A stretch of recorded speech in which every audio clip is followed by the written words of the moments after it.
મિત્રો, જેવું કે તમે જોઈ રહ્યા છો, પોસ્ટ ઓફિસની ભરતીનું આ નોટિફિકેશન છે. ભરતીના ફોર્મ ક્યારના ચાલુ થઈ ગયા છે, જે તમે આમાં ડેટ જોઈ જ શકો છો કે ફોર્મ આના 10મી ફેબ્રુઆરીથી ચાલુ થઈ ગયેલ છે અને ઘણા ખરાના ફોર્મ ભરાઈ પણ ગયા છે. તો આપણે ફોર્મની વધારે માહિતી માટે આ વિડીયો અપલોડ કરી રહ્યા છીએ, જેથી તમને બધી માહિતી મળી રહે અને જો કોઈને પણ બાકી હોય ફોર્મ કે કાંઈ કન્ફ્યુઝન હોય તો ક્યાંય અટકાય નહીં. તો આ માટે આપણે આ ફોર્મમાં જોઈશું કઈ રીતે શું બધું ક્વોલિફિકેશન છે, ફીનું શું છે, શું કામ કરવાનું, બધી પોસ્ટ વિશેનું આપણે બધું આમાં સમજીશું, જોઈ લઈશું.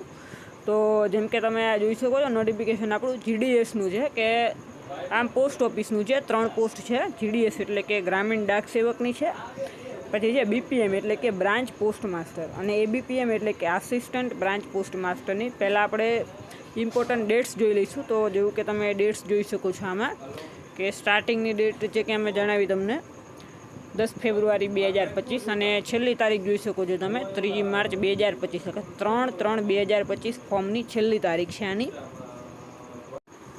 તો હવે આપણે આમાં પોસ્ટનું જોઈશું કે જેમાં તમે જોઈ શકો છો ફર્સ્ટ આપણે BPM, જેવું કે તમને સમજાયું, બ્રાન્ચ પોસ્ટ માસ્ટર, ઠીક છે.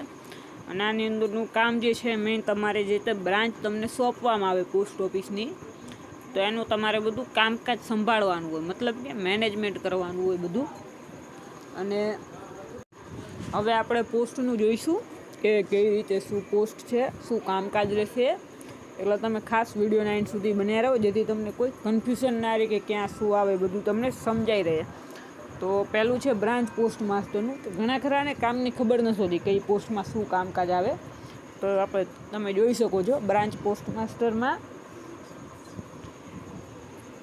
Day to day postal operation, પછી માર્કેટિંગ એન્ડ પ્રમોશનનું. મતલબ કે છે કે તમને જે તે બ્રાન્ચ સોંપવામાં આવે એનું કામકાજ સંભાળવાનું, મતલબ મેનેજમેન્ટ કરવાનું હોય કે જો ક્યાંય કાંઈ ફોલ્ટ હોય, કાંઈ ઇસ્યુ થાય તો બધા સોલ્વ કરવા, બધું મેનેજ કરવું, પ્લાનિંગ કરવું.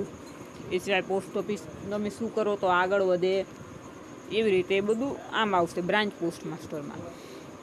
એવી જ રીતે બીજી પોસ્ટ છે આસિસ્ટન્ટ બ્રાન્ચ પોસ્ટ માસ્ટર.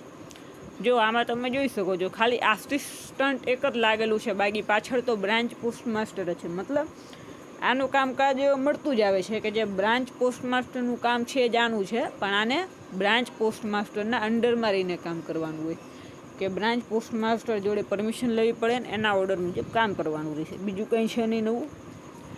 અને હવે છે ડાક સેવક. તો ડાક સેવકમાં બધું ટપાલને લગતું હોય કે તમારે ટપાલ આપવાની, લેવાની, કલેક્ટ કરવાની, અલગ કરવાની, એ બધું કામ ડાક સેવકમાં આવશે. નેક્સ્ટ સેલેરીનું જોઈશું. તો સેલેરી બ્રાન્ચ પોસ્ટ માસ્ટરમાં 29,000 સુધી મળી રહે છે, આસિસ્ટન્ટ બ્રાન્ચ પોસ્ટ માસ્ટર અને ડાક સેવકમાં 24,000 સુધી, ઠીક છે. આમાં ભલે 10 ને 12,000 લખેલી છે, પણ આમાં એવું છે ગવર્મેન્ટ જોબ છે એટલે આની અંદર સેલેરી તો સારી એવી મળી જ રહેશે આની અંદર. એ સિવાય એજ લિમિટનું જુઓ તો 18 થી 40 વર્ષ અને છૂટ આપવામાં આવે છે. SC STને 5 વર્ષની, OBC 3 વર્ષ, અને એ સિવાય દિવ્યાંગ ઉમેદવારો હોય એમને 10 વર્ષની છૂટ મળે છે. એ સિવાય એજ્યુકેશન ક્વોલિફિકેશનમાં જુઓ તો 10મું પાસ, અને એમાંય ખાસ 10મા ધોરણમાં તમારે હિન્દી વિષય ફરજિયાત હોવો જોઈએ. અને જો હિન્દી ના હોય તો તમે અલગથી હિન્દીની બોર્ડની પરીક્ષા આવે છે તમે પાસ કરેલી હોવી જોઈએ 10મા માટે, તો તમે ફોર્મ ભરી શકો છો. નહીંતર એન ટાઈમે ફોર્મ તમારું રિજેક્ટ થઈ શકે છે. અને કોમ્પ્યુટરનું નોલેજ હોવું જોઈએ, એ જરૂરી છે. બાકી બીજું કંઈ નવું નથી. અને આ સિવાય બીજું જે છે સિલેક્શન પ્રોસેસ. તો સિલેક્શન પ્રોસેસમાં શું છે કે 10મા ધોરણના તમારે જે ટકાવારી હોય એના ઉપર મેરિટ બને, અને એ મુજબ જેનું મેરિટમાં નામ આવે એમને ડોક્યુમેન્ટ વેરિફિકેશન ને બધું કરાવવાનું આવશે. પરીક્ષાને કંઈ આમાં આવતું નથી. અને છેલ્લું ફીનું જોઈએ તો જે જનરલ કેટેગરીના છે અને OBC વાળા છે અને EWS, તો આ લોકોને 100 રૂપિયા ફી રહે છે ભરવાની. બાકી તમામ મહિલા ઉમેદવાર અને SC ST માટે શૂન્ય ફી છે, અને ફોર્મનો ચાર્જ 80 રૂપિયા થાય છે. તમારે ઘરે બેઠા ફોર્મ ભરાવવું હોય તો અમારા પાસે તમે ભરાવી શકો છો. એના માટેના ડોક્યુમેન્ટ જે છે Aadhaar card, passport size photo, signature, mobile number, email ID, અને એ સિવાય 10માની માર્કશીટ. આટલા ડોક્યુમેન્ટની જરૂર પડે છે. અને આમાં ડિસ્ક્રિપ્શનમાં અમારો મોબાઈલ નંબર ને બધું આપેલું છે, ગ્રુપની લિંક પણ આપેલી છે, જેના દ્વારા તમે અમને કોન્ટેક કરી શકો છો. અને તમારું ફોર્મ ઘરે બેઠા ભરાવવું હોય તો પણ તમે આવી રીતે ભરાવી શકો છો. બાકી બીજું કંઈ નવું નથી. એ જે મેઇન હતું એ આપણે આમાં જોઈ લીધું છે. અને બાકી આવા જ વિડીયો માટે અમારા સાથે જોડાઈ રહો. જય હિન્દ, જય ભારત.